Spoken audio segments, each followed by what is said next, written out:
Imagine if the Cheesecake Factory ran out of cheesecake.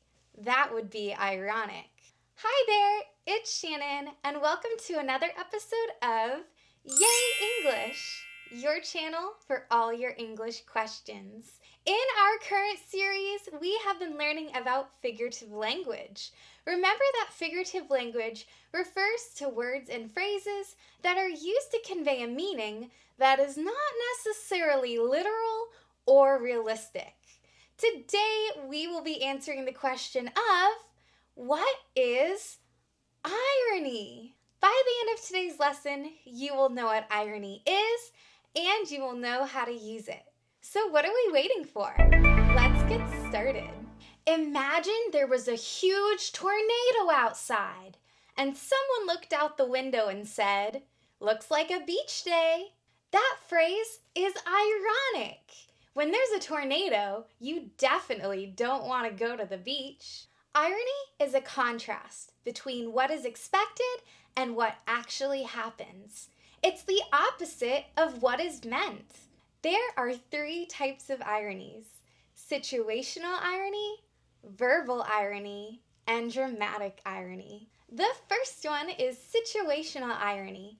This is when what you expect to happen in a situation is the opposite of what actually happens. If a pilot who flies airplanes is afraid of heights, that would be an example of situational irony. The second type of irony is verbal irony. This is when what is said is the opposite of what is actually meant. If you were really sick with a fever, but you said, "I feel fantastic today," that would be verbally ironic. And the third type of irony is dramatic irony. This type of irony is fun because it's when the audience knows something that the characters don't. Think about the movie Beauty and the Beast.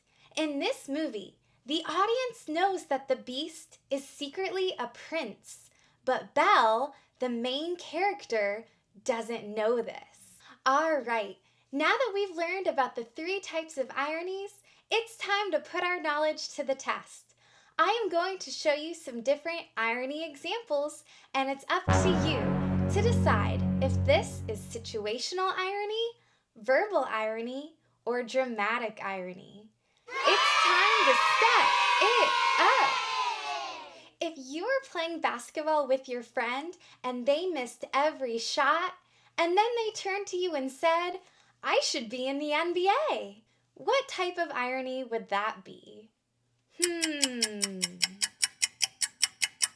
That would be an example of verbal irony. How about if you went to a bakery and they were out of bread? What kind of irony would this be? This would be an example of situational irony. How about in the movie Mulan, where the audience knows that Mulan is actually a woman, but the army doesn't know this? This would be an example of dramatic irony. Good job! Now you know what irony is, and you know how to use it. So now it's your turn. Comment with your own irony example.